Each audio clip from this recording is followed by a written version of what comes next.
Buenos días, bienvenidos, que estamos esperando que se vaya uniendo gente, pero si os parece, como ya es la hora que teníamos fijada para empezar la webinar sobre la reforma laboral, vamos presentándonos y dejando que se vayan incorporando pues todos los asistentes, la gente que se ha inscrito.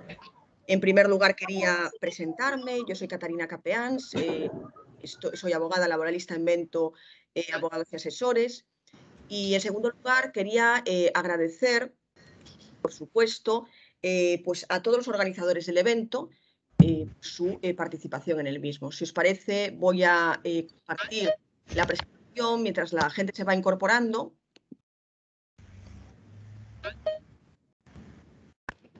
Para que podáis empezar a verla.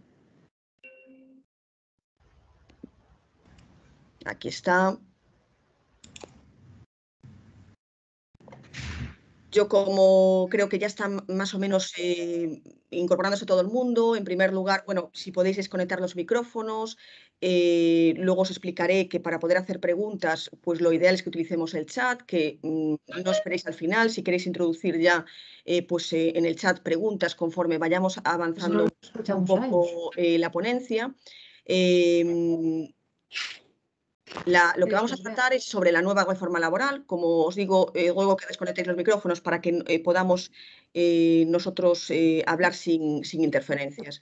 En primer lugar, después de la presentación, quería agradecer a todos los organizadores de esta webinar sobre la reforma laboral, agradecer muy especialmente, y quería hacerlo personalmente, pues al Polígono Industrial de Espíritu Santo, al Parque Empresarial de Alvedro, al Polígono de Carballo, a la Asociación de Empresarios y Comunidad de Propietarios del Pocomaco, a la Asociación de Empresarios del Polígono Industrial de Sabón, al Polígono Industrial de Curtis Teixeiro y a la Comunidad de Propietarios del Polígono de Bergondo. Muy especialmente a sus gerentes, que sé que han mostrado un empeño en organizar esta conferencia, este evento formativo, para que sus asociados pues pudierais estar al tanto de todas las modificaciones y todas las reformas que se han introducido como consecuencia de la publicación del Real Decreto 32/2021, que es lo que hoy nos va a ocupar. Por tanto, quería agradecer muy personalmente a los gerentes de estas asociaciones y de estas comunidades de propietarios de polígonos pues que hayan escogido y elegido a Vento para participar en esta ponencia. Lo que queríamos era darle un formato práctico.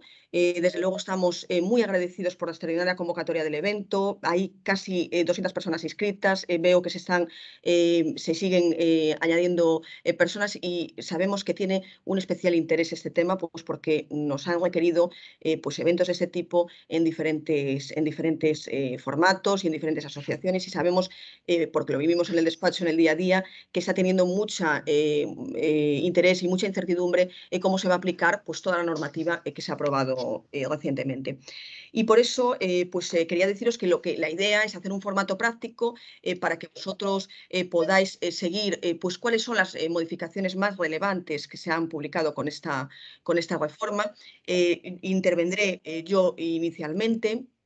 Me toca la temporalidad de los contratos, es lo que trataré. Y luego estoy acompañada y quería presentar a dos compañeras del despacho, especialistas en Derecho Laboral, con muchísimos años de experiencia, que son Gloria Pire Castaño y Sandra Ríos Bouza. Gloria Pire nos va a hablar de los contratos fijos y discontinuos, contratos formativos y contrato fijo de obra. Y Sandra Ríos, al final, pues nos hablará de subcontratación, negociación colectiva y artes.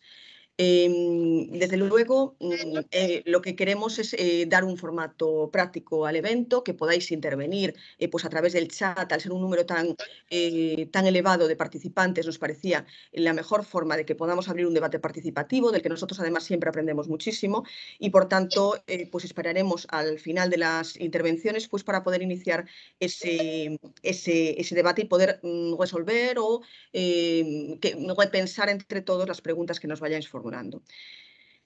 Como sabéis, el Real Decreto 32 del 2021 ha sido aprobado el 28 de diciembre, pues un día de los Santos Inocentes. La verdad que hemos tenido un inicio de año un tanto convulso, un final de año y un inicio de año un tanto convulso. los laboralistas que llevamos desde marzo del 2020 casi pegados al BOE, pues nos hemos encontrado que a final de año pues, han publicado normativas muy relevantes, porque además de este Real Decreto del que vamos a hablar hoy, tenemos otro Real Decreto que habla sobre medidas de temporalidad del empleo público de enorme relevancia también. Tenemos también una ley de presupuestos que recoge cierta incidencia también en el derecho laboral, y además contamos con una normativa que modifica también materias importantes en materia de seguridad social. Con esto nos acabamos el año, con estas normas tan abultadas y de un estudio que nos ha permitido pues, durante el último mes. Pero lo cierto es que este Real Decreto 32/2021, sabéis que entra en vigor el 31 de diciembre para ciertas materias y para otras tiene una prórroga de aplicación y una disposición transitoria que establece su entrada en vigor para alguna normativa a partir del 30 de marzo. Lo cierto es que además, tal y como finalizó, sabéis que hay un trámite parlamentario para este Real Decreto, tal y como finalizó la votación la semana pasada en el Congreso, pues resulta cuanto menos simpática que sea el Día de los Santos Inocentes el día que se aprueba y que finalmente en la votación, pues por un voto mal formulado, pues llegue a ser aprobado. Me pregunto si nos merecemos esto, esa tramitación parlamentaria, las empresas y los trabajadores de este país, incluso los laboralistas, que llevamos pues, 2 años muy convulsos y con mucho trabajo y mucho sufrimiento desde que se inicia la pandemia, como sabéis, pues porque hemos tenido muchas modificaciones legislativas, hemos tenido que trabajar realizando muchos ERTEs y hemos tenido que hacer un asesoramiento a empresas y trabajadores haciendo un esfuerzo ímprobo. El Real Decreto de 28 de diciembre es un Real Decreto muy importante, sobre todo porque es fruto del pacto de un pacto entre 3 partes, entre el Gobierno, entre la patronal y entre los sindicatos. Y por eso ya podemos decir que, desde luego, este Real Decreto es un éxito en ese punto, porque toda la normativa que pueda ser aprobada después de un pacto, que además ha sido muchos meses de negociaciones, pues es algo que, desde luego, para nosotros es muy positivo, lo valoramos positivamente. Pero también queremos deciros que todo el ruido que hemos estado escuchando en los últimos meses en relación con la reforma laboral, con la reforma de la reforma, que le llama alguna gente, no es tal y como nos lo han vendido en los últimos meses. Lo que quiero deciros es que este Real Decreto, esta reforma, pues nosotros entendemos que es una reforma, desde luego, descafeinada, o incluso podemos decir que es una reforma light. Y por eso quería deciros que estuvierais tranquilos, porque hay muchas cosas que no se han modificado y muchas cosas que además veníamos escuchando pues en los últimos meses y que no hay ninguna modificación. Por ejemplo, el régimen legal de los despidos, las indemnizaciones por despido son las mismas.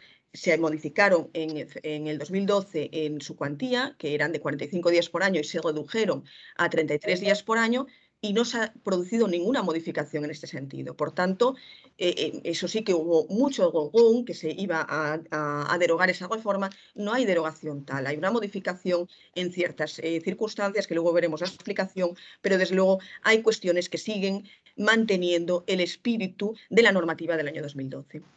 También los horarios de tramitación. Probablemente recordéis que la antigua regulación, en caso de improcedencia del despido, se devengaban salarios de tramitación, lo que hacía muchas veces muy difícil poder conciliar o llegar a acuerdos entre la empresa y la persona trabajadora.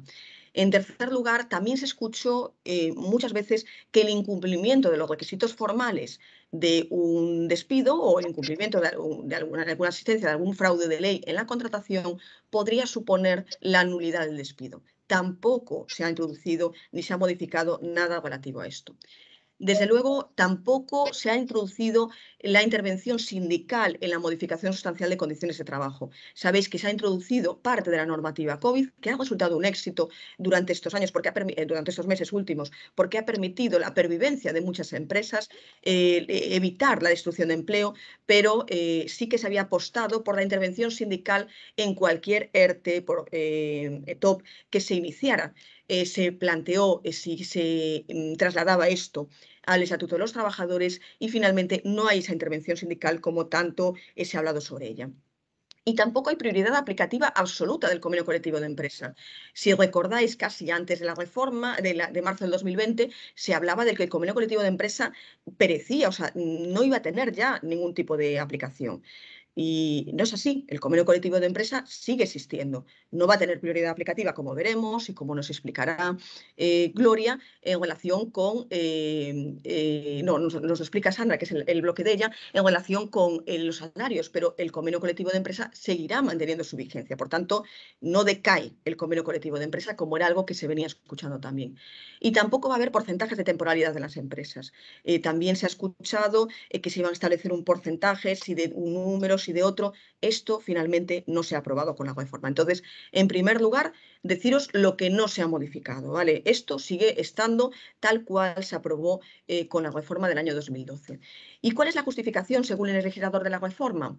Bueno, el objetivo de esta nueva normativa es revertir la reforma laboral, según se manifiesta por todas las partes. Y como digo, hay que poner sobre todo el énfasis en que se trata de un acuerdo y eso es muy positivo. Que las partes se sienten a negociar es algo siempre, de lo que siempre tiene que salir cosas buenas. Gobierno, patronal y sindicatos se han sentado y han negociado esta reforma. ¿Qué objetivos se proponen? En primer lugar, reducir la contratación temporal. En segundo lugar, ajustar algunos problemas salariales que se encontraban muchas veces que generaban una competitividad desleal entre empresas. Apostar por la formación de los trabajadores e intensificar la flexibilidad interna. Desde luego, lo que dice el legislador es que la precariedad de las relaciones laborales actualmente no permite la competitividad de las empresas españolas en el mercado internacional, porque tenemos una excesiva agotación y esa agotación de las personas trabajadoras impide la formalización y limita la estabilización de las empresas. Es decir, que las empresas tienen que competir por su producto y no por la reducción de sus costes laborales, porque eso al final va a generar un mercado de trabajo, desde luego, deficitario y que va a ser precario. No cabe tampoco que a través de la subcontratación haya una desventaja competitiva, como decía antes, entre empresas en el mercado de trabajo. Y eso es algo muy importante que hay que regular. Como veis, el foco que pone el legislador es en esas empresas multiservicios que afloraron tanto en los últimos años y en las que tienen que tener las mismas reglas de juego que tienen el resto de las empresas del mercado. Y son necesarios también mecanismos de flexibilidad interna que permitan evitar la destrucción de empleo en momentos de crisis. Se ha resultado con la pandemia, como el mecanismo ERTE nos ha permitido evitar la destrucción de empleo, evitar despidos en ese momento que hubiera generado. Y por tanto, esos mecanismos de flexibilización interna que ya hemos probado, creo que es correcto que se incorporen a la normativa como hace el legislador. La temporalidad de los contratos es una de las cuestiones más importantes del Real Decreto. Como os digo, hay una disposición transitoria que regula que en materia de temporalidad de los contratos la entrada en vigor será 30 de marzo del 2022 y por tanto tenemos este margen temporal hasta esa fecha para poder diseñar una estrategia en las empresas sobre cómo podemos hacer la contratación a partir de la entrada en vigor de este Real Decreto.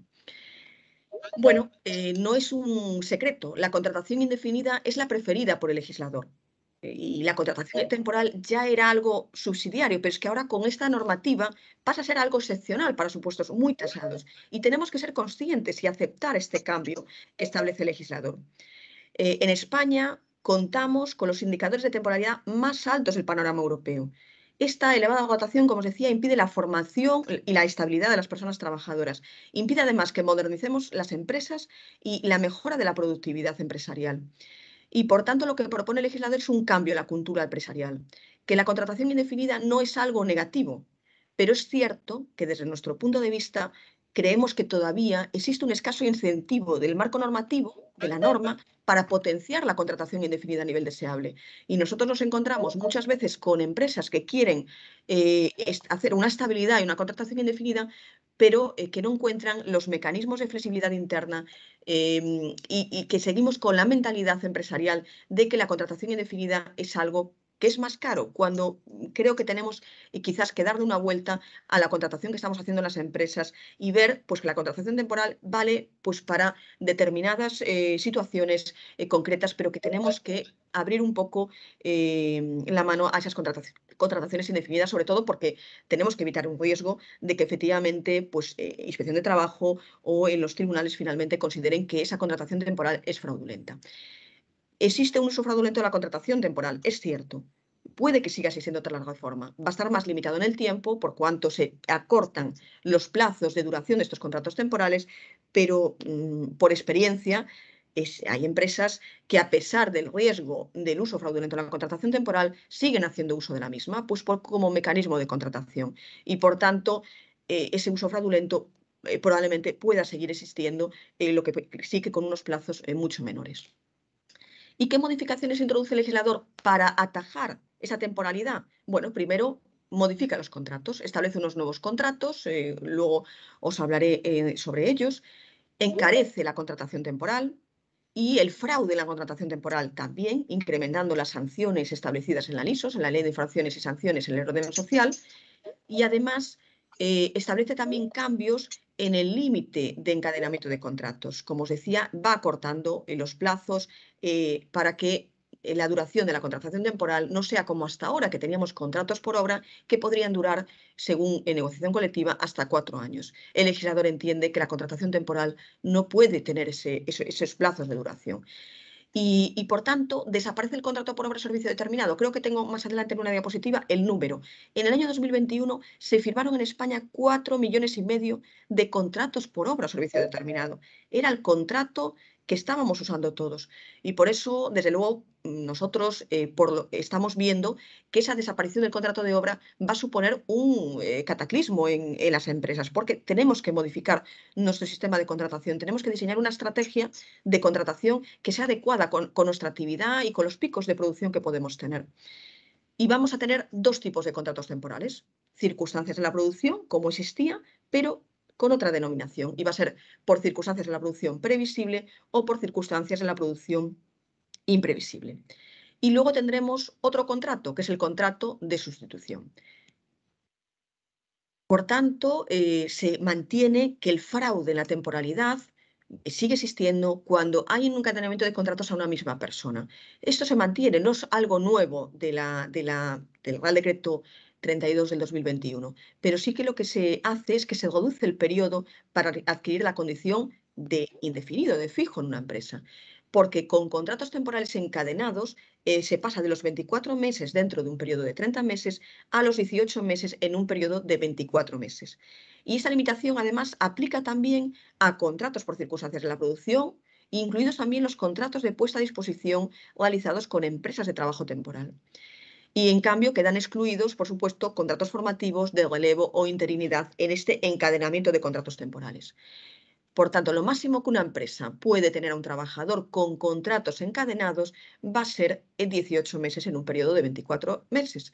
Y la norma, además, refiere empresa o grupo de empresas, que nos llama la atención la inclusión de esta nomenclatura en el artículo del Estatuto de los Trabajadores, en el artículo 15. Pensamos que se trata de un grupo mercantil, de un grupo laboral.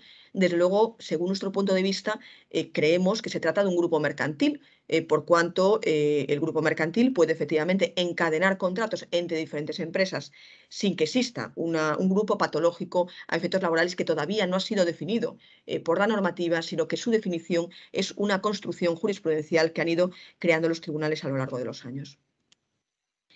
Pero además, la novedad más importante que introduce el legislador en materia de fraude en la contratación, porque ya os digo, el fraude en la contratación por encadenamiento de contratos temporales es algo que ya existía. Existía previo incluso a la reforma laboral del año 2012. Pero la novedad es que el fraude en la temporalidad es en el puesto de trabajo. Es decir, que se va a tener en cuenta la temporalidad no solo de la persona, sino también del puesto de trabajo.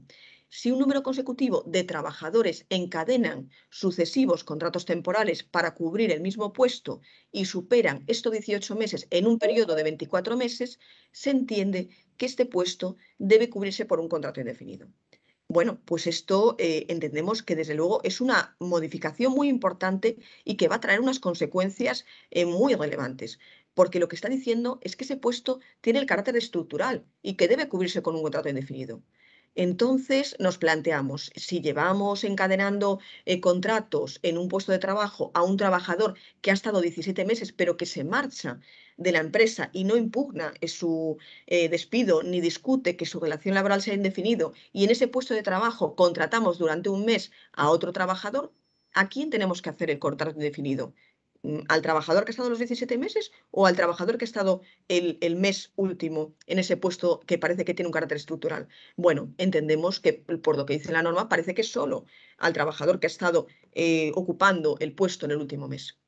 Ciertamente se van a generar situaciones con mucha controversia, pero también lo que nos preguntamos es si Inspección de Trabajo va a poder hacer la revisión de cuál es el mismo puesto, si efectivamente ese mismo puesto viene siendo ocupado por contrataciones temporales durante más de 18 meses en un periodo de 24.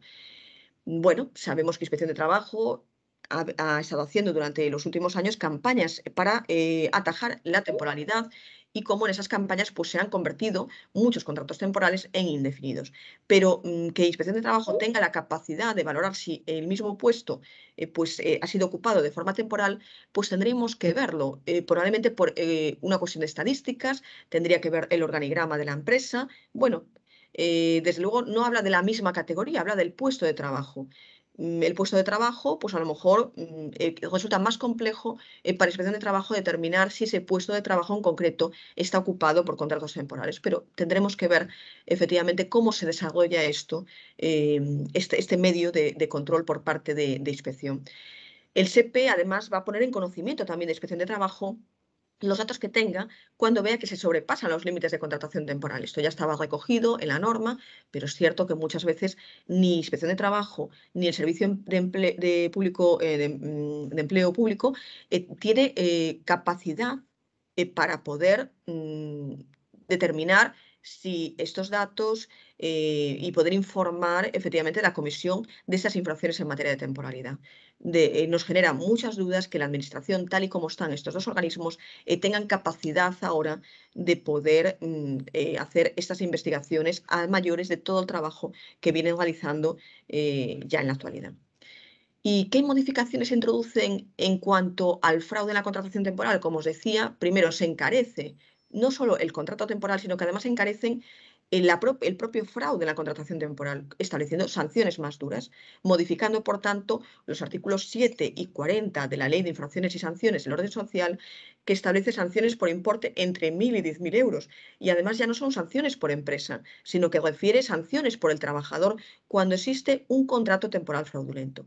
Por tanto, tenemos que manejar bien el riesgo de la contratación temporal, porque hasta ahora muchas empresas preferían asumir el riesgo de la contratación temporal, hasta valoraban pues, el porcentaje de contratación temporal que finalmente tenían que convertir en indefinido y le compensaba ese riesgo. Si ahora Inspección de Trabajo va a sancionar y además por trabajador esa sanción, pues creo que tenemos que sentarnos y valorar efectivamente el riesgo que cada una de las empresas va a incurrir por esa contratación temporal que devenga fraudulenta. ¿Y cuál es la justificación? Está muy relacionado con lo que os digo arriba. ¿Cómo podemos justificar la temporalidad de los contratos? Bueno, la norma exige que en el contrato tengamos que recoger, además con precisión, tres cosas. Primero, la causa habilitante de la contratación temporal. En segundo lugar, las circunstancias concretas que la justifican. Y en tercer lugar, su conexión con la duración prevista. Esto significa que ya no ya no valían ahora para Inspección de Trabajo estos contratos que nos encontrábamos muchas veces en los que no había causa y se ponía pues, incremento de la producción para campaña de verano, para atender un incremento de actividad. No vale poner una causa genérica. Ahora tenemos que establecer en nuestro proceso de contratación primero, una estrategia de ver cómo hacemos los contratos y, en segundo lugar, si hacemos contratos temporales, determinar bien qué causa tenemos de temporalidad del contrato, qué circunstancias concretas justifican que sea temporal y, además, la duración que prevemos, ¿por qué? ¿Por qué esa duración concreta? Por tanto, un triple ejercicio y esfuerzo argumentativo para justificar los contratos que vayamos a hacer temporales. Lo que sí que os decía ya anteriormente, no se establecen porcentajes máximos de temporalidad, se descarta esto, pero sí que es cierto que se deja a que la negociación colectiva lo pueda establecer y, por tanto, También nos parece que existe una clara remisión por parte del legislador y del pacto que ha habido a que en la negociación colectiva se solucionen muchas cuestiones en materia de temporalidad, incrementando plazos, por ejemplo, los porcentajes máximos de temporalidad, y por tanto tendremos que ver en esas mesas sectoriales, cuando nos empecemos a sentar, que yo creo que a partir del 30 de marzo es muy urgente que las partes patronal y sindicatos se sienten para discutir muchas cuestiones, entre ellas, como os explicará Gloria, el contrato fijo discontinuo queda especialmente remitido a la negociación colectiva. Y, como os decía, se encarece la contratación temporal. Es decir, los contratos de duración inferior a 30 días van a tener una cotización adicional a cargo del empresario a la finalización del mismo. Se modifica, por tanto, el artículo 151 de la Ley General de la Seguridad Social que recogía y se establece un recargo de 26 euros por estos contratos.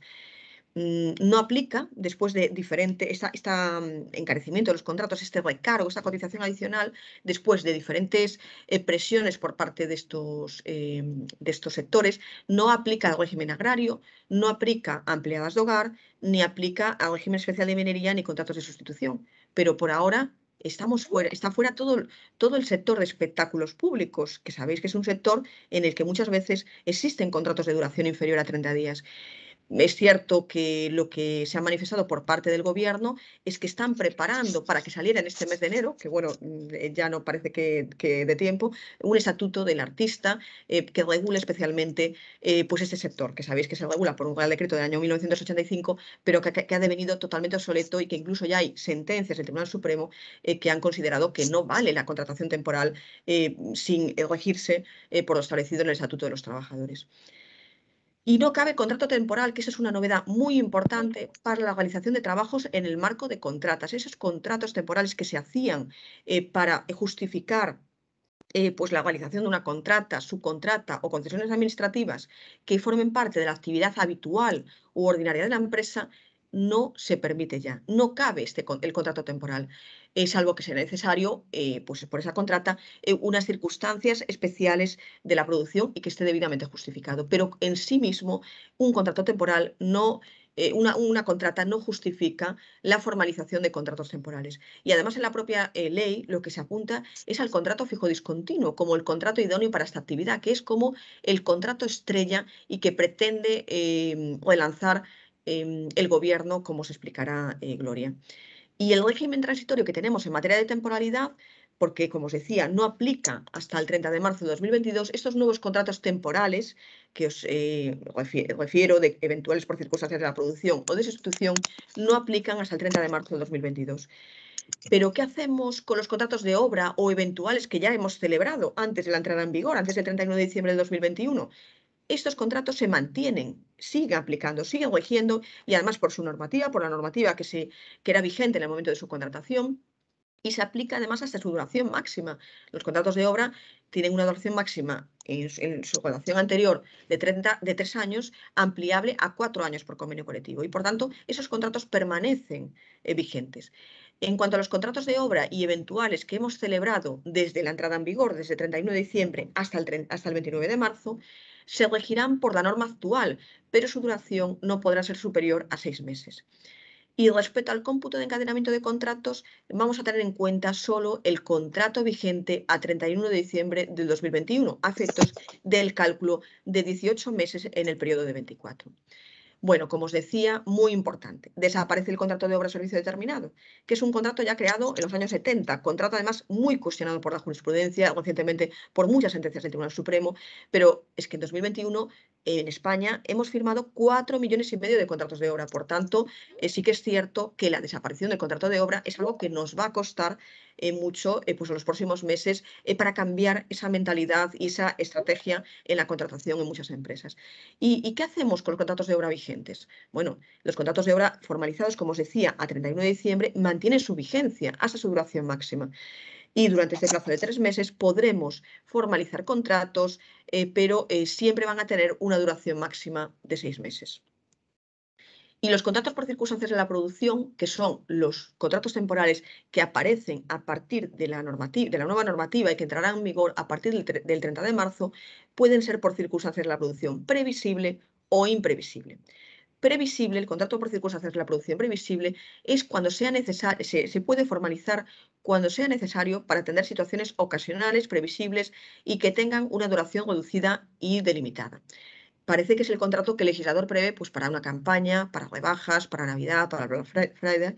Las empresas solo podrán utilizar este contrato en un máximo de 90 días. Es decir, es un contrato que ya parece limitado en el tiempo. Un máximo de 90 días en el año natural con independencia del número de personas trabajadoras que sean necesarias. Es decir, en esos 90 días puedes necesitar a 1000 personas contratadas para llevar a cabo una campaña de Tugón, pero el calendario debe ser fijado en ese máximo de 90 días.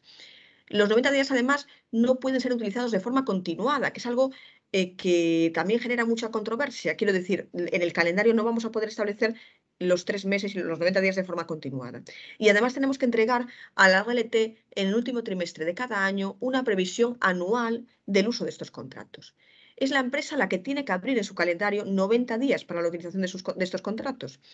Y son campañas previsibles, pero si ciertamente son prolongadas en el tiempo, el límite o la línea divisoria entre un contrato temporal por circunstancias de la producción previsible y el contrato fijo discontinuo se antoja desde luego complicada, pues parece que si efectivamente es en un determinado periodo del tiempo una duración cierta, concreta y previsible, parece que estamos hablando, lo veréis luego, del contrato fijo discontinuo. Pero bueno, lo cierto es que contrato por circunstancias de la producción previsible es para situaciones ocasionales y previsibles y que tengan una duración reducida y delimitada. Solo podemos hacer uso de este contrato durante 90 días y es la empresa la que tiene que abrir en su calendario los 90 días en los que va a poder utilizar este contrato. Durante esos 90 días que no pueden ser continuados, podemos contratar al número de personas trabajadoras que sean necesarias. Y luego tenemos el contrato por circunstancias de la producción imprevisible, que es para atender al incremento ocasional e imprevisible, dice en primer lugar. Y en segundo lugar, pues para tener las oscilaciones que supongan un desajuste temporal entre el empleo estable disponible y el que se requiere. Bueno, como veis, son conceptos jurídicos indeterminados que se introducen en la reforma laboral, en este Real Decreto, en diferentes ocasiones. Desde luego, los conceptos jurídicos indeterminados no son algo positivo, ni para la empresa, ni para la persona trabajadora que no tiene a qué tenerse. Y, por tanto, generan una enorme inseguridad jurídica. Y al final provocan que sean los tribunales los que se tengan que pronunciar sobre la interpretación que hacemos esta norma. Y, por tanto, le auguro un recorrido muy largo y conflictivo a la interpretación de qué es un contrato por circunstancias de la producción imprevisible. Pero, en todo caso, la duración máxima es de 6 meses, ampliable a 12 meses por convenio, pero por ahora 6 meses. Y hasta ahora el plazo máximo que tenía este contrato eventual era de 18 meses. La novedad, como os decía, es que no vale este contrato temporal para contratas, no se puede concertar este contrato temporal para contratas, pero que es válido para cubrir vacaciones, que es algo que también ha sido discutido, si era el contrato de sustitución, si era el contrato de producción. Os ruego, por favor, que desconectéis el micrófono para que no tengamos interferencias. Bueno, este contrato, por circunstancias de la producción imprevisible, es un contrato válido para cubrir vacaciones. Y si el contrato se ha concertado con una duración inferior a la máxima legalmente establecida, se va a poder prorrogar, por supuesto, a los 6 meses, con un acuerdo expreso entre la persona trabajadora y la empresa. Eso sí, la duración total del contrato temporal no va a poder exceder, con prórrogas y todo, de la duración máxima fijada tras la reforma, que son 6 meses y que, como os decía, urge que las negociaciones sectoriales se sienten a ampliar plazos, a negociar condiciones y, sobre todo, pues, a determinar cuestiones que han quedado indeterminadas en este Real Decreto. Y el segundo contrato temporal que establece esta norma es el contrato por sustitución de la persona trabajadora, el antiguo contrato de interinidad. Podremos celebrar estos contratos siempre que se especifique en el contrato el nombre de la persona sustituida y la causa de la sustitución. Y la novedad es que vamos a poder iniciar hasta 15 días antes de la contratación, antes de que se ausente la persona sustituida, y por tanto esa es la novedad que se introduce, que además, pues, sobre todo para poder transferir conocimiento, poder poner en la situación en el puesto de trabajo. ¿Qué supuestos tenemos de sustitución? Sustituir a una persona con reserva de puesto de trabajo, paternidad, maternidad, excedencia forzosa o con reserva de puesto de trabajo, contrato para completar la jornada reducida por otra persona trabajadora cuando esta reducción se ampare en causas legalmente establecidas o por convenio colectivo, y el contrato para la cobertura temporal de un puesto de trabajo durante el proceso de selección o promoción para su cobertura definitiva mediante contrato fijo. Y podrá concertarse hasta por 3 meses para la cobertura temporal de un puesto de trabajo durante ese proceso selectivo o de promoción, pero no podrá celebrarse un nuevo contrato con el mismo objeto si se supera esa duración máxima. Y luego tenemos el contrato por sustitución para el sector público. La disposición adicional cuarta recoge que se podrán suscribir contratos de sustitución para cubrir temporalmente un puesto de trabajo hasta que finalice el proceso de selección para su cobertura definitiva, de acuerdo con los principios, como sabéis, de igualdad, mérito y capacidad. Parece que, aunque nada se diga, debemos entender que el plazo de 3 años del artículo 70 del Estatuto Básico de Empleado Público sigue siendo válido en esta materia de empleo público. ¿Qué consecuencias tenemos en caso de incumplimiento? Si hay un contrato temporal en fraude de ley, porque se ha celebrado sin causa que justifique la temporalidad, porque infringe abiertamente los límites en su duración, porque se ha desvirtuado su objeto, porque a la persona trabajadora se le ha contratado y finalmente está ocupando su servicio en otra cuestiones diferentes totalmente a las del objeto del contrato, pues esa relación laboral existente entre las partes deviene indefinida. Y la irregularidad de todos o parte de esos contratos laborales sucesivos que hemos ido encadenando convierte, por supuesto, la relación laboral en indefinida.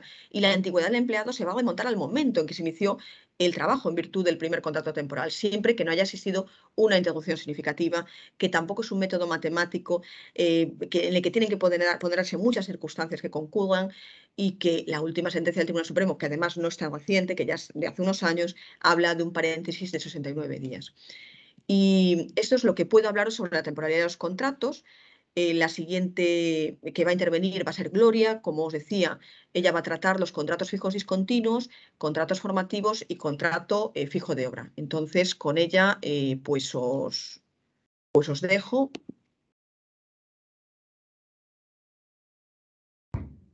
Hola, buenos días. Buenos días a todos. Voy a compartiros mi parte de la presentación.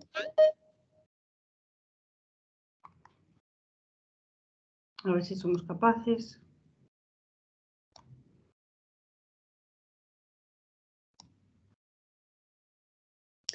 Bueno, vamos ahora a ver las novedades que se han introducido en los contratos formativos. Espera un segundo. No.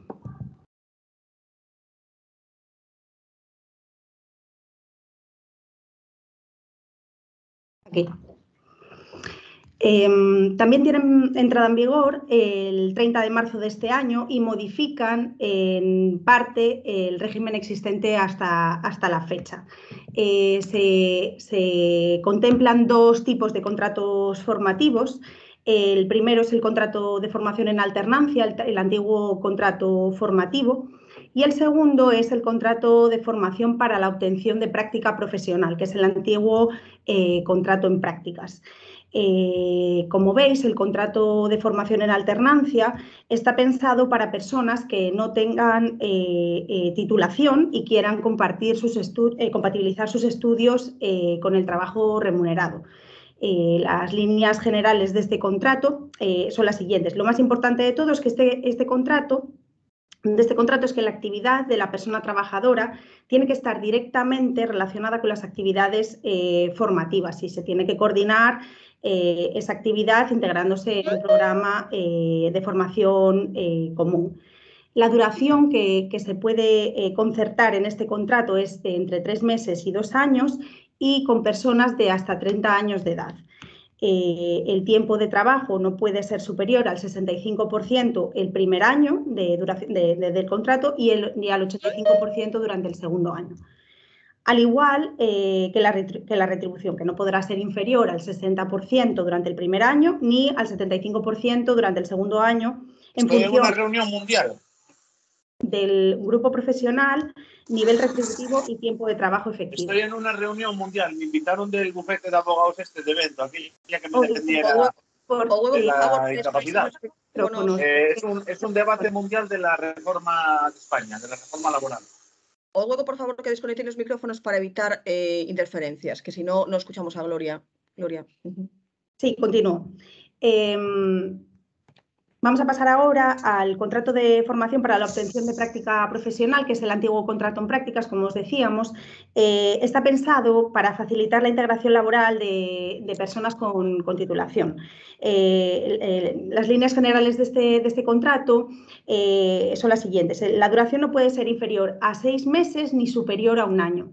Deberá concertarse dentro del plazo de los 3 años siguientes a la terminación de los estudios y la retribución será la fijada en el convenio colectivo o la del grupo profesional correspondiente a las funciones desempeñadas.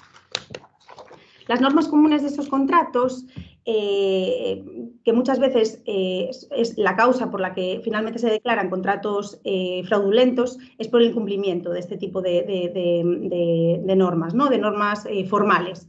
El contrato debe incluir un plan formativo individual con el contenido y las actividades de tutoría.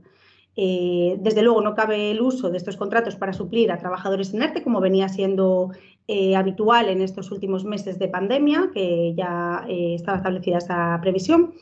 Efectivamente, si no cumplimos las normas formales de estos contratos, se entenderá que el contrato formativo está celebrado en fraude de ley y la consecuencia es que se declarará la indefinición de ese contrato y la antigüedad inicial. Además, se establece que la empresa pondrá en conocimiento de la representación legal de los trabajadores los acuerdos de cooperación formativa y los planes formativos individuales. Además, nuevamente cobra importancia la negociación colectiva, ya que se establece que se podrán desarrollar los requisitos que debe cumplir la empresa para las contrataciones, el número de contratos por centro, las personas en formación por tutor o las exigencias en relación con la estabilidad de la plantilla. También, antes de pasar al siguiente contrato, decir que como novedades en la normativa se establece que se podrán realizar contratos formativos a tiempo parcial. Y también mencionar que hasta el 30 del 3 del 2022 podemos formalizar contratos formativos conforme a la normativa anterior. Pasamos entonces a ver el contrato fijo discontinuo, que efectivamente, como mencionaba Catarina, parece que es la estrella de la reforma. Era un contrato que ya existía, pero que ahora se han introducido ciertos cambios. Lo que dice el legislador es que es el contrato adecuado para la realización de trabajos de naturaleza estacional, vinculados a actividades productivas de temporada y trabajos que no tengan dicha naturaleza, pero que siendo de prestación intermitente tengan periodos de ejecución ciertos, determinados o indeterminados. Bueno, parece un cajón desastre en el que casi cabe cualquier cosa. Como ha explicado Catarina, los contratos por circunstancias de la producción previsible se deben realizar para atender a situaciones ocasionales, previsibles y que tengan una duración determinada y reducida. ¿Qué pasa si estos contratos de circunstancias de la producción previsible, recordemos que tienen una duración máxima de 90 días? Entonces, ¿qué pasa si mi necesidad es más grande o tiene una duración superior a 90 días? Bueno, pues entonces entendemos que el contrato adecuado para la realización de este tipo de necesidades ocasionales es el contrato fijo discontinuo. Como novedad, podemos decir que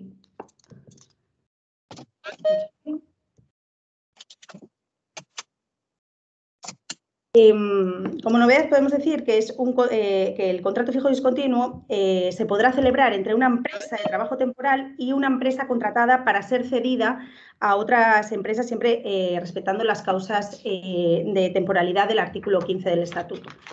La empresa deberá trasladar a la representación legal de los trabajadores al inicio de cada ejercicio un calendario con las previsiones de llamamiento anual o, en su caso, semestral, así como los datos de las altas efectivas de las personas fijas discontinuas una vez que se produzcan. También en la negociación colectiva se determinará un periodo de llamamiento mínimo anual de esos trabajadores y deben establecerse los periodos de inactividad. También se establece como novedad una bolsa de empleo para esos trabajadores fijos discontinuos para que puedan ser contratados temporalmente durante el periodo de inactividad. Además, se prevé que mediante el convenio colectivo sectorial se puedan celebrar contratos fijos discontinuos a tiempo parcial. Por tanto, entendíamos que antes el contrato fijo discontinuo tenía que ser a tiempo completo y ahora se prevé que se pueda, mediante convenio colectivo, establecer a tiempo parcial. A los efectos de antigüedad y de los complementos económicos, entendemos que se computa todo el periodo de actividad, todo el periodo efectivo de la relación laboral. También incluso el periodo de espera y de inactividad se computa estos efectos. Solo no se computa estos periodos a efectos de la indemnización de despido, que únicamente se computa el periodo efectivamente trabajado. Además, existe una obligación de información a los trabajadores y a la RLT sobre las vacantes ordinarias que puedan existir y para poder acceder a ellas. Y tienen un derecho prioritario para acceder a la formación.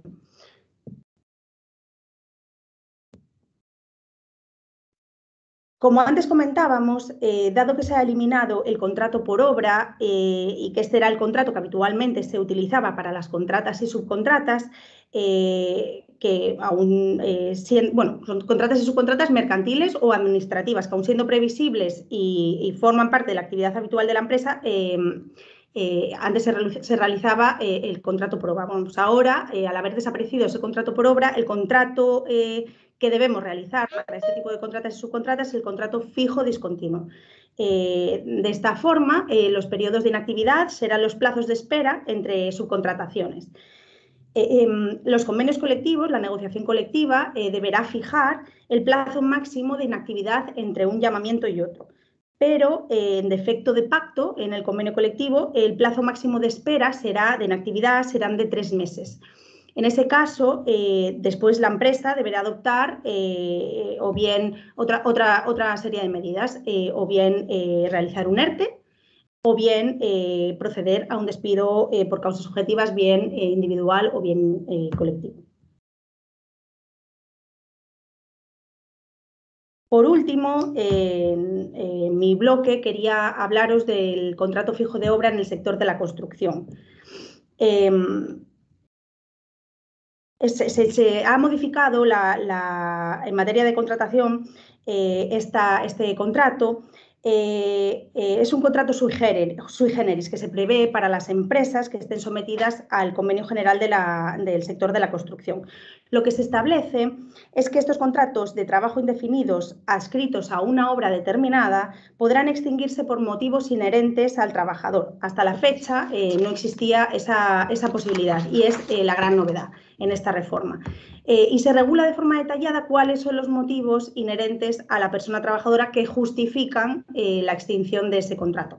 Pues bien, se podrá extinguir el contrato fijo de obra cuando el trabajador rechaza la propuesta de recolocación, cuando la cualificación de la persona afectada, incluso tras un proceso de formación y recualificación, no resulta adecuada para las nuevas obras que tenga la empresa en esa misma provincia o no permite su integración en estas por existir un exceso de personas con la cualificación necesaria para esas funciones.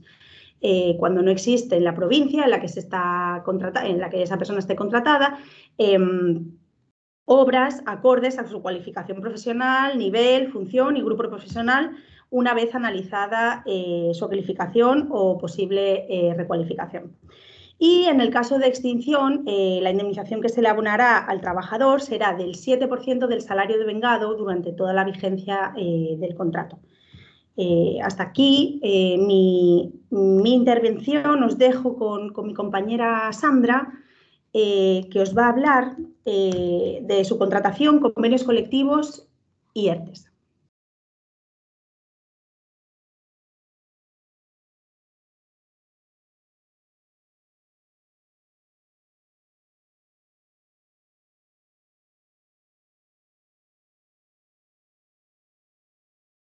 Aparte, Perdonad un pequeño problema técnico. Nada, os decía en primer lugar agradeceros a todos y a todas vuestra participación en esta jornada de la reforma laboral. Y dentro de este último bloque van a ser 3 las materias que vamos a tratar. Por una parte, el tema de contratas y subcontratas. En segundo lugar, negociación colectiva. Y en tercer lugar, el tema de los ERTEs.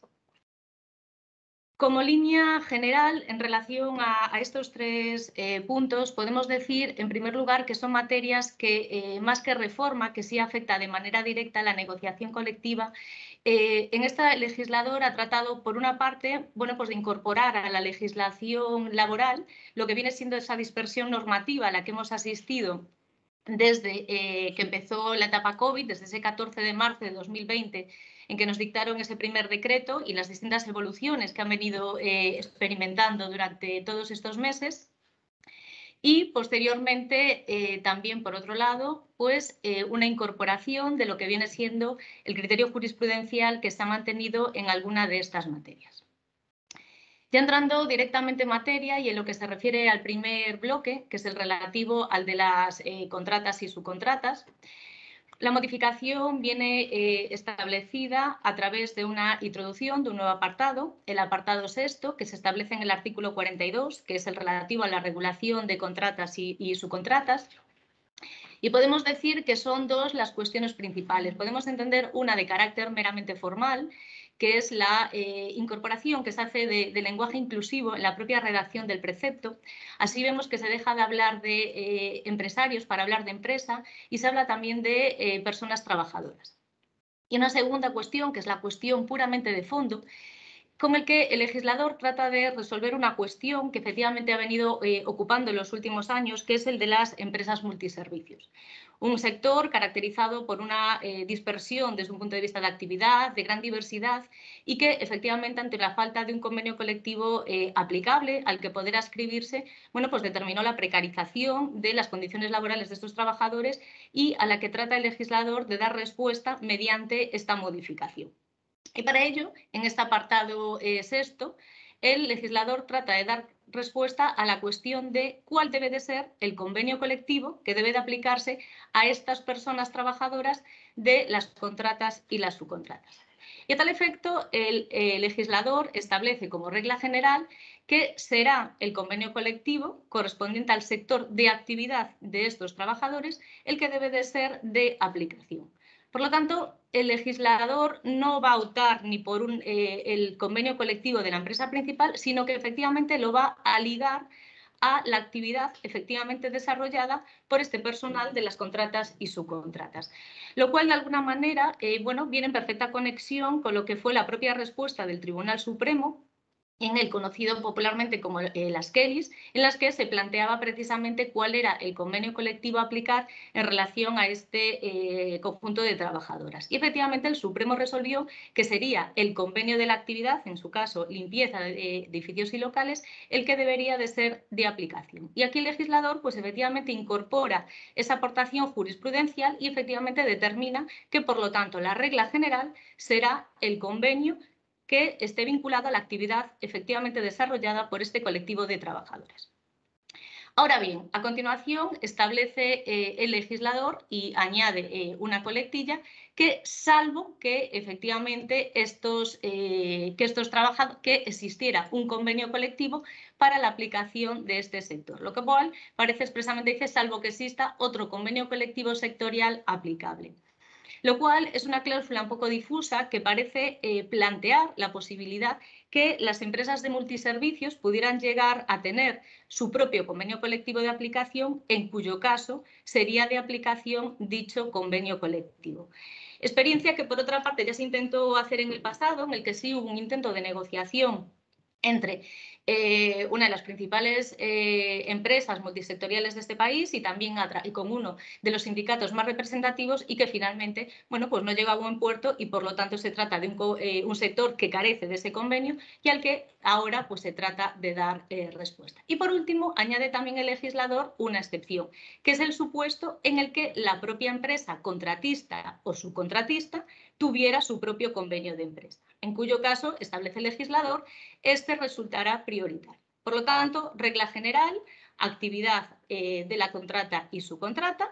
En segundo lugar, salvo que existiera otro convenio colectivo sectorial o, por último, que existiera un convenio de empresa. Eso sí, en último apartado, pues tendrá que respetarse esa prioridad que ahora se ha introducido también el legislador en lo relativo al régimen salarial con esa modificación que hace del artículo 82.4. Y por último, establece también el legislador una excepción en cuanto a la aplicación de la reforma, que es el relativo a los centros especiales de empleo, al que no les resultará de aplicación. Y otra cuestión también que se viene planteando desde un punto de vista doctrinal, como entre las múltiples dudas que efectivamente se está generando por parte de la reforma, es si esta legislación, esta incorporación debe de entenderse salvo tanto para los supuestos de subcontrata de la propia actividad o de la actividad en general. Pues bien, es una cuestión que está generando distintas opiniones doctrinales. Hay quien bueno, pues está abogando por entender que su aplicación es genérica, y sobre la base principalmente de dos argumentos. Un argumento podemos entender sistemático, es decir, la propia colocación de la regulación en ese apartado sexto del artículo 42, que está precedido pues, de tercero y cuarto que no hace referencia y el quinto tampoco, por lo tanto se entiende que si los anteriores no existen una diferenciación a la hora de regular, pues tampoco el artículo sexto debe de entenderse que establece un régimen distinto.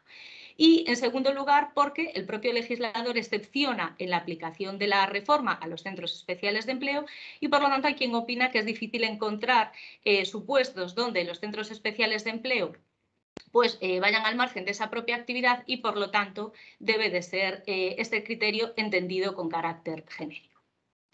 Bueno, dando paso ya al segundo bloque, que es el de la negociación colectiva. Este sí que es un bloque al que efectivamente existe una verdadera modificación en lo que viene siendo el régimen que se estableció en el 2012. Si efectivamente la contrata y subcontrata no fue una cuestión que había sido regulada en el año 2012, ahora, en cambio, la negociación colectiva sí supuso en su momento grandes modificaciones y ahora lo que viene a hacer la modificación del 2021 pues es volver un poco en dos cuestiones a la casilla de salida. Y son dos las principales cuestiones que se ven reguladas en esta reforma del 2021. Por una parte, la prioridad del convenio colectivo sectorial frente al convenio de empresa y, en segundo lugar, el régimen de ultraactividad. La primera cuestión, la prioridad del convenio colectivo sectorial. Bueno, lo cierto es que en la práctica, y como antes decía Catarina, pues es una de esas materias sobre las que se había generado un gran debate, se había planteado incluso pues, que quedaría borrado totalmente lo que venía a ser el convenio de empresa y que, por lo tanto, esa prioridad del sectorial iba a ser absoluta. Y bueno, lo cierto es que ha quedado en la práctica pues un poco más descafeinada porque la regulación, esa modificación que se establece, incorpora ahora por el legislador del 21, sí importante, porque efectivamente afecta a algo tan importante como va a ser el salario y los complementos salariales y, por lo tanto, lo que establece el legislador es una modificación del artículo 84.2, que es el de la regulación de los convenios de empresa, y lleva a cabo la supresión de ese apartado A relativa a la cuantía del salario base y los complementos salariales. Por lo tanto, el legislador ahora en el 2021 lo que viene a establecer es esa recuperación de la prioridad del sectorial frente al convenio colectivo de empresa. Ahora bien, tampoco debe de entenderse esto como una hegemonización absoluta del convenio colectivo de empresa frente al sectorial. ¿Y ello por qué? Bueno, pues porque, en primer lugar, si existe una modificación de este apartado A del artículo 82.4, lo cierto es que el régimen del resto del capítulo no aparece modificado, y entre ellos el principio de la concurrencia o principio prior tempore. Es decir, los convenios colectivos que hayan sido negociados en primer lugar van a conservar su vigencia. Por lo tanto, los convenios colectivos que ya existieran en el relativo al convenio de empresa seguirán aplicándose frente al sectorial. Y, en segundo lugar, salvo que pudiera establecerse un régimen distinto pues en el propio convenio autonómico o estatal, donde a veces efectivamente se establece la propia prioridad de dichos convenios frente a lo que pueden ser los distintos convenios pues, en distinto nivel o nivel más bajo. Por lo tanto, insistimos, regla general, esta modificación, prioridad temporal para los convenios colectivos que se encontraran en vigor y, en tercer lugar, pues esa excepción que puede establecerse por el régimen de concurrencias que esté regulado expresamente a nivel autonómico o estatal. Y otra de las modificaciones dentro de este apartado, y en línea con el anterior, pues es el propio régimen de transitoriedad que va a regular el legislador. Y así incorpora una disposición transitoria sexta en la que expresamente señala que sin perjuicio de esa prioridad que se ha establecido a través de esta modificación del artículo 82.4, mediante esa eliminación de ese apartado A, pues efectivamente que esta resultará de aplicación a aquellos convenios colectivos suscritos y presentados a registro o publicados con anterioridad a su entrada en vigor. Es decir, el propio legislador establece, muy bien, regla general, prioridad, pero ¿qué hacemos con aquellos convenios colectivos que estuvieran suscritos y presentados a registro o publicados? Pues bien, el propio legislador, a través de esta disposición transitoria, viene a establecer que estos mantendrán su vigencia hasta que pierdan su vigencia expresa y, en todo caso, un plazo de 1 año desde la entrada en vigor de la reforma. Por lo tanto, el propio legislador viene a establecer que respecto de estos convenios, insistimos que estuvieran vigentes, pues estos dispondrán efectivamente hasta que finalice esa vigencia expresa, y cuando hablemos de vigencia expresa no debemos de entender posibilidad de una otra actividad, posibilidad de una renovación, sino de la finalización de la vigencia que inicialmente hubiera establecido el propio convenio colectivo. Y eso sí, establece el legislador con un plazo máximo de 1 año desde la entrada en vigor. Por lo tanto, se dispondrá hasta el 31 de diciembre del 2022 para que se mantenga esa prioridad de empresa frente al sectorial en relación a este concreto grupo de convenios colectivos. Y a partir de aquí, pues el propio legislador establece un periodo de adaptación de 6 meses, donde las partes negociadoras de cada convenio tendrán que establecer su propio régimen de adaptación a esa modificación. Por lo tanto, ese plazo de 6 meses, donde a continuación también señala el propio legislador que en caso de no llegar a ningún tipo de acuerdo, pues efectivamente se recurra a sistemas de mediación o arbitraje para poder resolver las posibles discrepancias que surjan.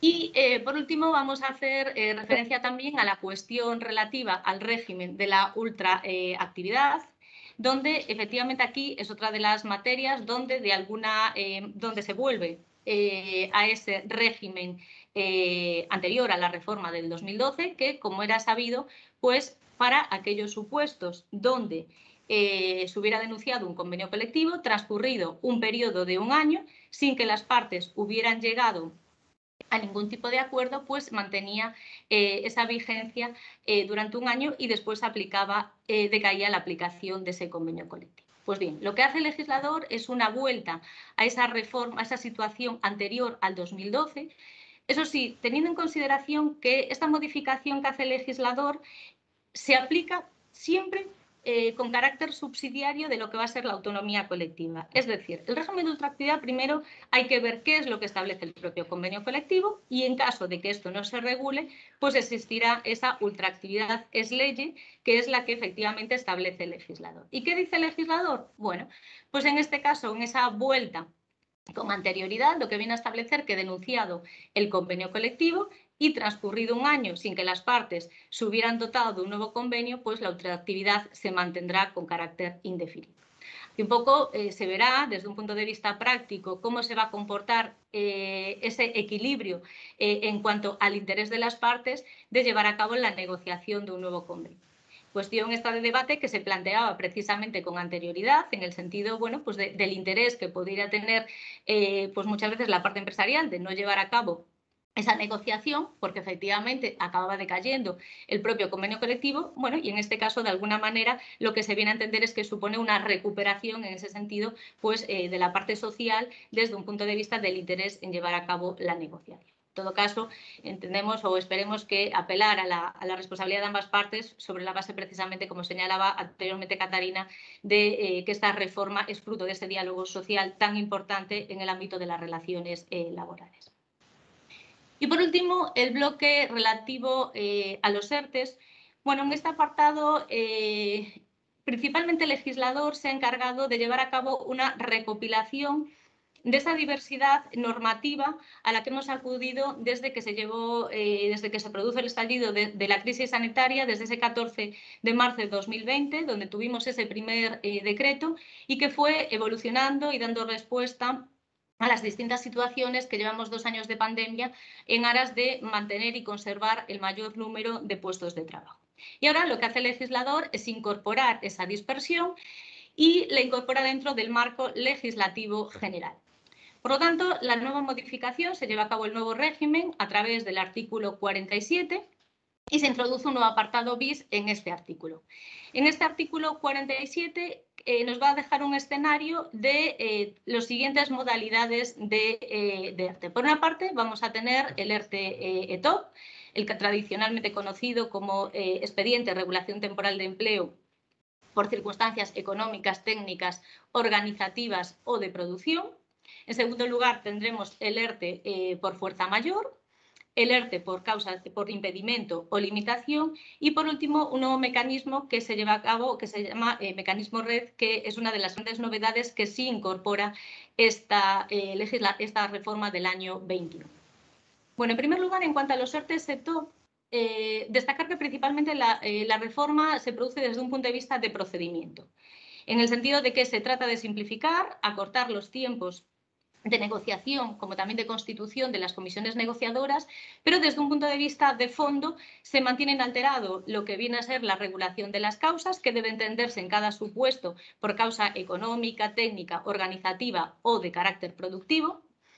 Se unifica el procedimiento para la suspensión de contratos y también la reducción de jornada, y una matización que establece la ley, que muchas veces damos por supuesto, y es que se insiste en el carácter temporal de la medida, algo que parece como muy obvio, pero que efectivamente trata de dar respuesta pues, a ese debate muchas veces que necesitó la solución jurisprudencial, en el sentido de entender que al ERTE cabe recurrir cuando la situación de crisis que puede encontrarse una empresa tiene carácter temporal, pero que si esa situación se cronifica de manera tal que se vuelve una situación de carácter estructural, habrá que recurrir a otra medida, pues efectivamente un paso más que supone los despidos colectivos. Por lo tanto, importante temporalidad, posibilidad de superación de esa situación de concurrencia de causa para recurrir a los mecanismos de ERTE.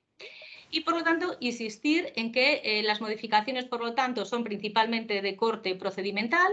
Se reduce, en primer lugar, el plazo para la constitución de la comisión negociadora, que pasa de 5 a 7 días, salvo que alguno de los centros de trabajo de la empresa no tengan representación de los trabajadores, en cuyo caso pues, el periodo será de 10. Pero supone también una reducción del régimen anterior, porque pasa de 15 a 10. Y también se produce un acortamiento en cuanto al periodo de consultas de 15 a 7 días, cuando la empresa tenga menos de 50 trabajadores.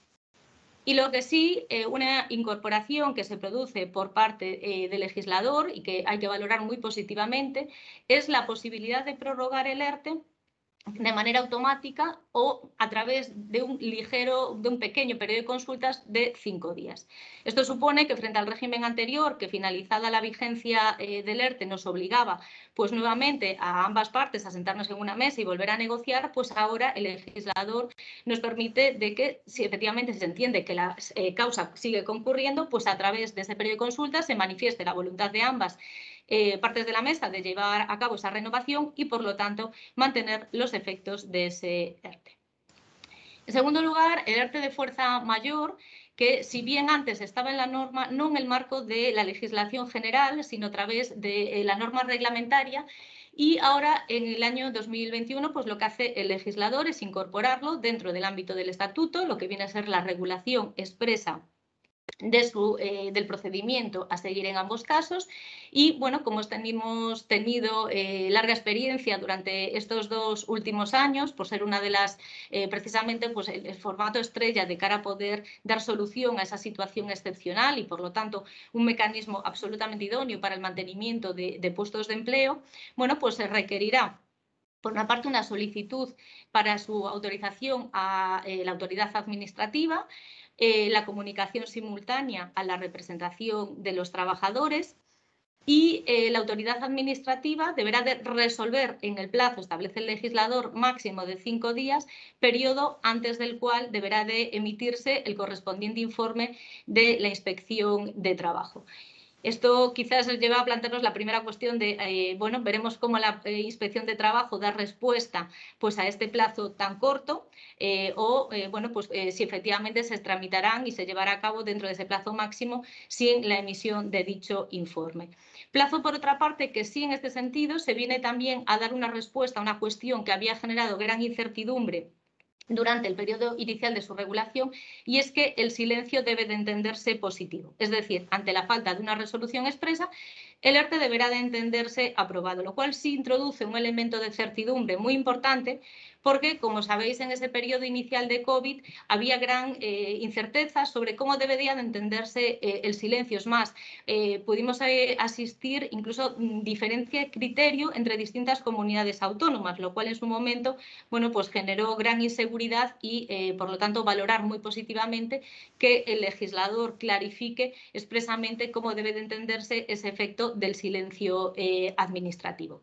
Y eso sí, en cuanto a la duración, pues tendrá desde la fecha de efectos desde la fecha del hecho causante. No debemos de olvidar que al final el ERTE de fuerza mayor está ligado a la concurrencia de una circunstancia concreta que determina su aplicación. Pues, como hemos visto durante todo este largo periodo, pues puede ser una situación pues, de sanidad, pero puede tener su origen, pero siempre se requiere esa autoridad administrativa que determinará esa fecha inicial vinculado a la aparición del hecho, de la causa que efectivamente nos permite recurrir al ERTE, y durante el periodo de vigencia que la propia resolución también establece. Otra de las modalidades que establece este artículo 47 y que también ha sido desarrollado durante este periodo de crisis sanitaria es los ERTEs por impedimento o limitación de actividad, que, como sabéis, bueno, pues se producen en aquellas ocasiones donde, si bien efectivamente la empresa puede seguir desarrollando su actividad, no existe una situación de paralización como existe con el ERTE de fuerza mayor propiamente, sí, en cambio, existen circunstancias que limitan o impiden el desarrollo en una situación de normalidad, lo cual permite que en estas circunstancias pues, la empresa recurra a esta situación de expediente de regulación de empleo, que podrá ser en una modalidad de suspensión o en una modalidad de reducción de jornada, y por lo tanto, bueno, pues mantener por una parte los puestos de trabajo y la propia empresa hacer frente al coste que supone el mantenimiento sin poder obtener unos ingresos y desarrollar su actividad con régimen de normalidad. Las diferencias frente al anterior, bueno, pues también en este caso van a ser principalmente de orden procedimental, en el sentido se requiere también la solicitud ante la autoridad laboral, se requiere la aportación de una memoria en la que se justifique cuáles son las limitaciones o impedimentos que efectivamente determinan el recurrir a esta modalidad de ERTE, lo cual algo en el que, bueno, pues seguramente habéis estado trabajando en estos últimos meses por ser una modalidad a la que se ha recurrido con normalidad, y se requerirá también esa autorización administrativa. También en este sentido el legislador trata de dar respuesta a qué sucede con esos ERTEs que actualmente estaban en vigor y que, con base a la última reglamentación dentro de toda la normativa COVID, pues se prevé su finalización para el 28 de febrero próximo. Pues bien, en relación a esto, el legislador establece también una disposición adicional, la tercera, donde efectivamente establece que, en principio, estos mantendrán su vigencia. Por lo tanto, debemos de entender que, dado que no se establece nada adicional, pues salvo que durante estos últimos 15-20 días del mes pues se pudiera establecer alguna regulación distinta, pues decaerá la aplicación conforme a esa normativa COVID y, por lo tanto, bueno, pues deberán de llevar a cabo su regulación dentro de este régimen o marco general que establece la propia reforma del 2021.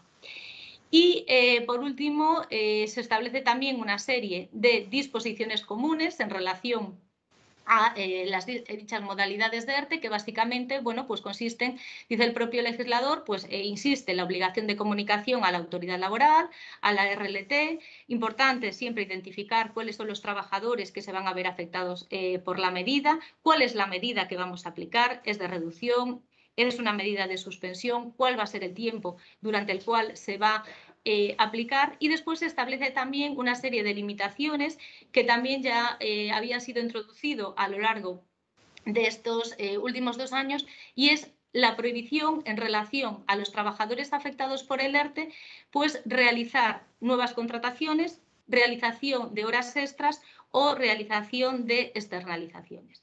Cuestión que, por otra parte, tampoco deja de ser totalmente nueva, ni siquiera la propia normativa COVID, porque al final no debemos de olvidar que el ERTE viene impuesto por una situación de necesidad, bien sea por incluso un ERTE top, o bien sea en esa situación de fuerza mayor que afecta al normal desempeño de la actividad y, por lo tanto, de la existencia de empleo un régimen de normalidad. Por lo tanto, si existen trabajadores en ERTE, no tendría mucha justificación que efectivamente se estuviera recurriendo a nuevas contrataciones en detrimento de esos trabajadores que están incorporados ya a la plantilla.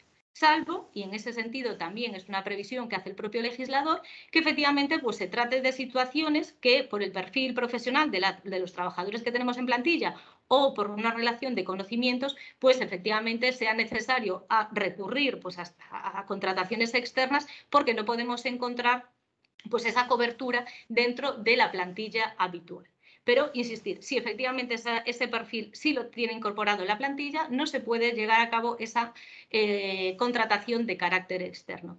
Y en este sentido, el legislador precisamente establece un endurecimiento en esta línea de prohibición mediante una modificación de la LISOS, de manera tal que viene a establecer, por una parte, se tipifica como infracción administrativa grave el incumplimiento de la prohibición de contratar y como muy grave la cuestión relativa a el incumplimiento de la obligación de externalización. Pero lo que es importante es que además el propio legislador establece que la propia sanción será de forma individual por cada contratación indebidamente realizada, lo cual, bueno, habrá que tener mucho cuidado porque obviamente el encarecimiento y desde un punto de vista de sanción supone, bueno, pues un salto grande respecto de lo que era el régimen anterior. Ya no se habla de esa regulación carácter genérico, sino efectivamente la sanción se establece con carácter individual.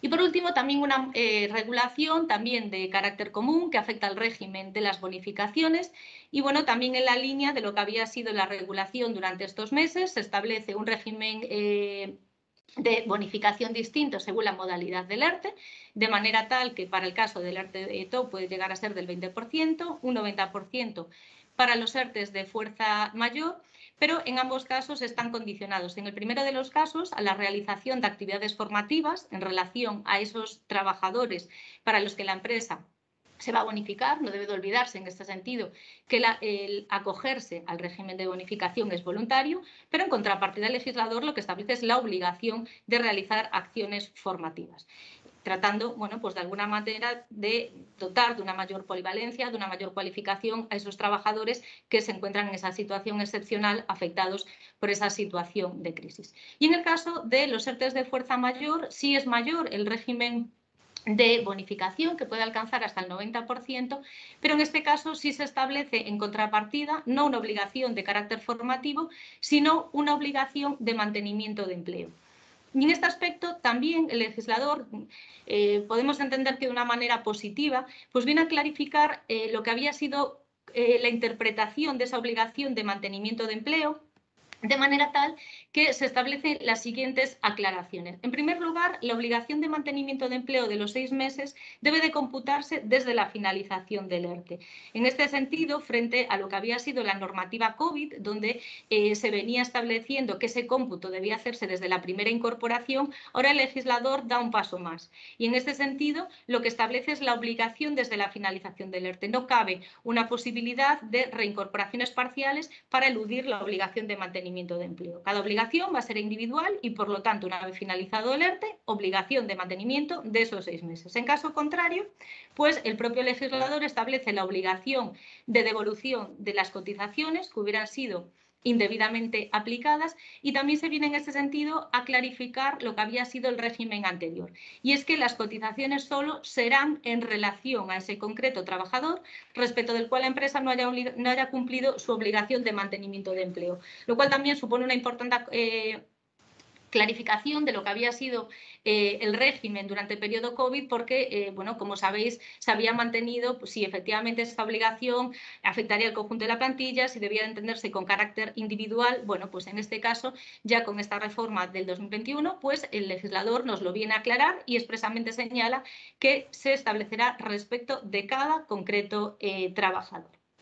Y por último ya, para dar, por finalizar este tercer bloque, bueno, pues hacer referencia a un mecanismo de ERTE que sí es una novedad que se incorpora por parte de la reforma del 21, que es lo que se llama mecanismo red de flexibilidad y estabilización del empleo, cuya incorporación se produce a través de la introducción de un nuevo apartado bis del artículo 47, y se establece un mecanismo que podemos entender como híbrido desde el punto de vista de la fuerza mayor y del ERTE TOC. ¿Y por qué híbrido? Bueno, pues híbrido porque, por una parte, desde un punto de vista causal, va a estar limitado en el sentido de que se va a requerir una autorización administrativa. La propia norma establece que para poder ser activado se requerirá una autorización expresa del Consejo de Ministros siempre que concurran dos supuestos. Y en ese sentido diferencia el propio legislador entre dos grandes causas. Por una parte, hace referencia a lo que es modalidad cíclica y que efectivamente liga o asocia a que concurra una coyuntura macroeconómica general que aconseje el recurrir a este mecanismo. Pensemos, pues, una crisis tan generalizada como tuvo lugar en el año 2012, pues en este caso se establece la previsión de que el Consejo de Ministros establecería la posibilidad de activar este mecanismo de red de flexibilización al que, una vez abierto, las empresas podrían solicitar la adscripción. O bien, un segundo supuesto, que son una crisis más acotada, una crisis que afecte a un sector concreto. Y en este caso, pues, establece el propio legislador que esta modalidad se habilitará en aquellas ocasiones donde existe una situación de crisis o de modificación que afecte a un sector concreto, donde se produzcan cambios permanentes que requieran, pues, de una recualificación de los trabajadores de este concreto sector. Pensemos, pues, por ejemplo, en algo como el sector automovilístico, que todos sabemos a nivel global que está siendo sometido a importantes modificaciones, con una evolución desde un punto de vista del propio modelo energético. Bueno, pues sería un posible supuesto al que las empresas podrían recurrir y durante ese periodo de readaptación de sus trabajadores, pues hacer frente a esta situación de crisis, recurriendo a esta situación de ERTE y mientras llevando a cabo, pues, labor formativa respecto de estos trabajadores. Y una vez que efectivamente se lleva a cabo la habilitación del mecanismo, pues las empresas podrán solicitar acogerse a este mecanismo. Para ello se requiere que exista una negociación a nivel interno, la empresa y la representación de los trabajadores. Por eso hacíamos referencia a ese carácter híbrido, porque desde un punto de vista causal sí se requiere autorización administrativa, pero desde un punto de vista de procedimiento se repite ese modelo tradicional del ETOP, esa necesidad de un acuerdo en mesa. Y ligado a este mecanismo red se establece la regulación de una prestación nueva al que tendrán derecho las trabajadoras que efectivamente se puedan ver afectados por este mecanismo red, consistente en un 70% del promedio de las bases de cotización de los 180 últimos días, eso sí, con un tope máximo del 225% del IPREM. También, en relación a este mecanismo, se establece también un régimen de bonificaciones que van disminuyendo en cuanto se importa a medida que avanza el plazo. Y por último, bueno, pues hacer referencia en relación también a este propio mecanismo red, que también se establecen limitaciones desde el punto de vista de la gestión, en lo relativo, en la misma línea que habíamos hablado antes de TOP y de fuerza mayor, en el sentido de obligación de mantenimiento de empleo, obligación de realización de carácter formativo. Y en relación al mecanismo red, sí que tiene un periodo de vigencia que también, en esa línea de carencia que hablábamos antes, se establece un aplazamiento de su entrada en vigor hasta el 31 de marzo de 2022 y, bueno, pues será a partir de ese momento y siempre que concurran dichas circunstancias cuando se lleva a cabo su aplicación. Estas son, en definitiva, pues las grandes modificaciones que se han establecido en estos 3 bloques y, bueno, quedamos ahora a vuestra disposición para que podáis, están ya entrando muchas preguntas a través del chat, en que, bueno, abriremos unos minutos de consulta para poder dar respuesta en la medida de lo posible y agradeceros nuevamente a todos y a todas vuestra participación en esta webinar. Bueno, pues si os parece, vamos a dar paso ahora al turno de preguntas, que si no lo habéis hecho ya podéis formularlas a través del chat. Veo que hay muchísimas preguntas y no va a dar tiempo a resolverlas todas, básicamente porque no queremos alargar demasiado esta intervención, esta webinar. Entonces, intentaremos resolver las máximas posibles y, en todo caso, estamos a vuestra disposición en el despacho y las preguntas que queden sin resolver nos pondremos en contacto con cada uno para poder ir resolviéndolas posteriormente. Entonces, empezando por el principio, nos preguntan si los contratos eventuales, si pueden durar, si el convenio colectivo lo determina, pueden durar 1 año, ¿qué sentido tiene los 18 meses en 24? Yo creo que Catarina puede darnos respuesta. Vamos a ver, sí existe esa limitación al encadenamiento de contratos, existía también con anterioridad a la reforma. Lo que ha habido con esta nueva normativa es un acortamiento de plazos. Que podamos hacer un contrato eventual con una duración máxima de 6, que según convenio puede ampliarse a 12, no significa que no podamos hacer un contrato, por ejemplo, por sustitución para una persona, para sustituir a una persona que esté en una situación de permiso de maternidad, o incluso un contrato eventual por circunstancias de la producción previsible. Quiero decir que puede ocurrir que este trabajador esté contratado de forma temporal, pues para campañas concretas, pero que a la vez a lo largo del año pues tengamos la necesidad de hacer una contratación temporal, pues porque tengamos efectivamente concurra una causa de temporalidad. Con lo cual, que el contrato eventual por circunstancias de la producción imprevisible esté limitado a una duración máxima de 6 meses no nos impide que podamos, una vez que se extingue ese contrato, formalizar otro tipo de contratos temporales con esa persona trabajadora. Y, por tanto, el encadenamiento de los diferentes contratos temporales es lo que viene vedado por la norma para evitar que efectivamente esa contratación temporal se convierta al final pues sea fraudulenta su uso, y se establece ese límite, que ahora mismo es el límite de 18 meses en un periodo de 24. Otra de las preguntas que parece que causa muchísimas dudas es el contrato eventual imprevisible. Las vacaciones no duran 6 meses, entonces, ¿es previsible que tengo que dar vacaciones a mi personal? ¿Qué contrato sería el adecuado? Entiendo que esa es la pregunta, ¿el eventual imprevisible o el eventual previsible? Pues es algo que genera muchísima controversia, es una pregunta muy acertada, porque es cierto que tampoco te creas que los laboralistas entendemos que tenga encaje en el contrato eventual por circunstancias de la producción imprevisible la contratación de un codo de turnos para vacaciones o para cualquier ausencia que puedas tener en la empresa. Porque es que las vacaciones no son algo imprevisible, son algo que tú cuentas con una plantilla y tienes que contar efectivamente con que esa plantilla pues tiene unos delegados de personal que tendrán sus horas sindicales, tienen unas vacaciones y, por tanto, tienes que computar esas ausencias de esas personas trabajadoras para hacer a lo mejor ya una contratación, en todo caso, que podría ser incluso considerada indefinida. Pero es cierto que la norma establece que en este contrato en concreto es el adecuado y el óptimo para las vacaciones. Entonces, entiendo el planteamiento de la persona que hace la pregunta, no tiene mucho sentido, las vacaciones no son imprevisibles, pero bueno, que sepáis que existe encaje para hacer los contratos para sustituir vacaciones en este contrato eventual para las circunstancias de la producción imprevisible. Otra pregunta que nos hacen, trabajo para contratas. Y por lo que dice la norma, debo hacer fijos discontinuos, pero no es previsible su duración ni cuándo lo voy a hacer. Si desconozco si voy a tener trabajo los 3 meses siguientes, ¿debo estar realizando despidos continuamente?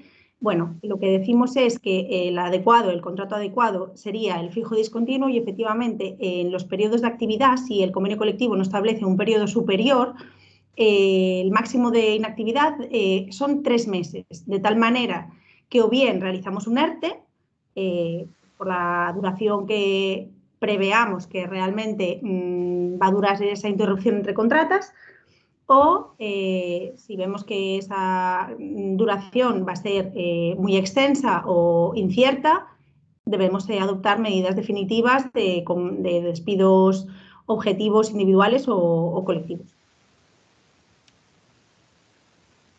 Vamos a ver. Mi pregunta es la siguiente: si una empresa formaliza un contrato fijo discontinuo con un trabajador durante los periodos de inactividad del mismo, ¿sería factible formalizar otro contrato de carácter temporal con la misma empresa, por ejemplo, para sustituir a un trabajador con reserva? Sí, efectivamente, lo que decimos es que la norma lo que prevé es el establecimiento de una bolsa de empleo para trabajadores que estén contratados en la modalidad de fijo discontinuo para realizar esos contratos temporales durante esos periodos de inactividad.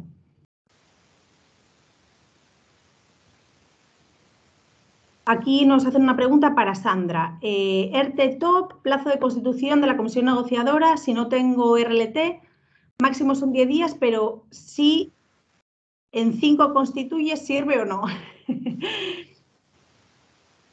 El altavoz, Sandra. Si no se escucha. Perdón, pues en ese caso, si no se tiene RLT, el régimen va a ser el mismo, es decir, la aplicación de una comisión ad hoc y la comisión, si se constituye antes, pues perfecto.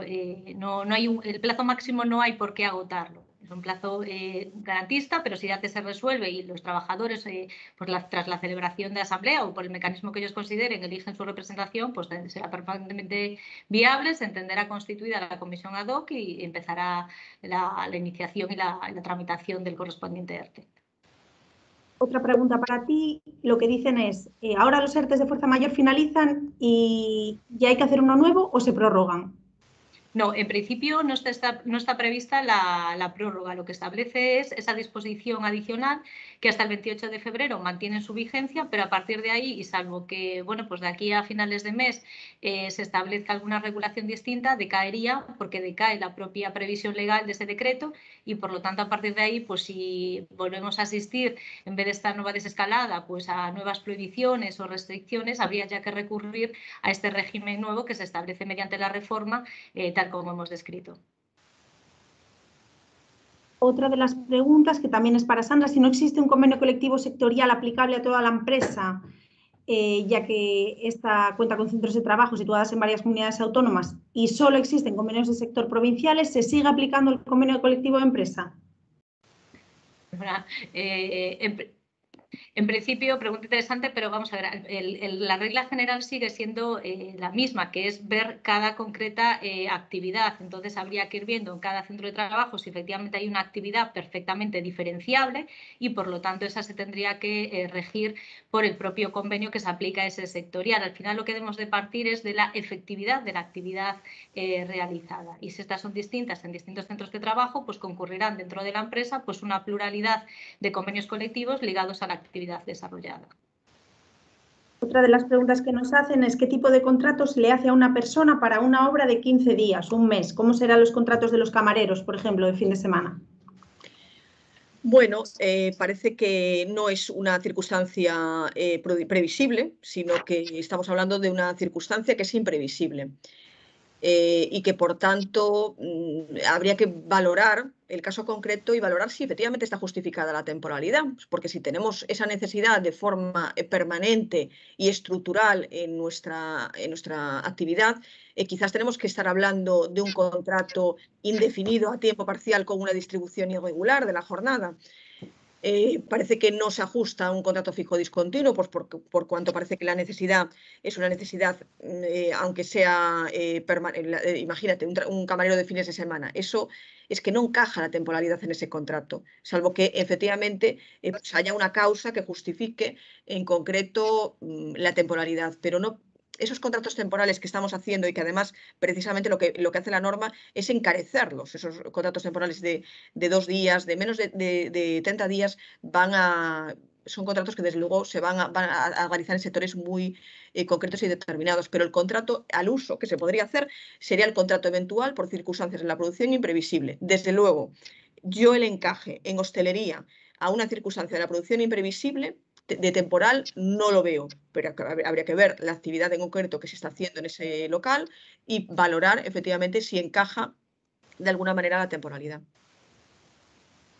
Otra de las preguntas que nos hacen es ¿qué se entiende por cualificado para un contrato formativo? ¿La titulación o la experiencia en el puesto de trabajo? Bueno, pues realmente se entiende por cualificado la titulación, concretamente que se encuentra en posesión de un certificado del sistema de formación profesional. Yo creo que nos va a dar tiempo una más. Esta es una pregunta que nos han formulado en muchas ocasiones. ¿El contrato eventual por circunstancias de la producción de 90 días no consecutivos se refiere a que solo podré tener cubiertos los puestos de trabajo con contratos eventuales en su totalidad no superen los 90 días? ¿O significa que puedo tener tantos contratos eventuales como quiera y que cada uno de ellos no supere los 90 días consecutivos? ¿Es por persona o por trabajador lo de los 90 días? Entiendo la cuestión que se formula, es una cuestión que también ha sido discutida, pero yo creo que ya la mayor parte de los que estamos interpretando esta norma, creo que concluimos que se habla de 90 días por empresa, no por persona, y que por tanto los 90 días los tiene que fijar la empresa en su calendario. Tiene que decir, yo en concreto tengo una necesidad en el mes de enero, pues por la circunstancia que sea, y en el mes de junio, pues porque tengo que sacar adelante esta línea de producción. Tienen que ser 90 días que no sean consecutivos, pues, o 15 días en el mes de febrero y en concreto pues 2 meses y medio en el mes de diciembre. Pero es un calendario que tiene que fijar la empresa, porque además el sentido es que la empresa tiene que comunicar a la representación legal de las personas trabajadoras, a la EGLT, pues ese calendario para que la EGLT también conozca en el momento en el que se va a poder hacer esa contratación que es eventual por circunstancias de la producción previsible. En ese calendario que marcamos en nuestra agenda, ahí podremos hacer contratación a diferentes personas, pero durante ese tiempo, ¿vale? Y por tanto, lo marca el calendario de la empresa. Son 90 días por año natural para la empresa. Bueno, pues ya no daría tiempo a responder más preguntas. Muchísimas gracias a todos por vuestra asistencia, por vuestra participación. Vuelvo a repetir que quedamos a vuestra disposición en el despacho para resolver cualquier pregunta. Nos pondremos en contacto con vosotros para resolver las preguntas que han quedado sin contestar. Y por último, volvemos a agradecer a los organizadores de esta webinar, Polígono Industrial de Espíritu Santo, Parque Empresarial de Albedro, Polígono de Carballo, Asociación de Empresarios y Comunidad de Propietarios de Pocomaco, Asociación de Empresarios del Polígono Industrial de Sabón, Polígono Industrial de Curtes Teixeiro y Comunidad de Propietarios del Polígono de Bergondo. Gracias a todos ellos por contar con Bento Abogados y Asesores para esta formación y muchísimas gracias a todos por la asistencia.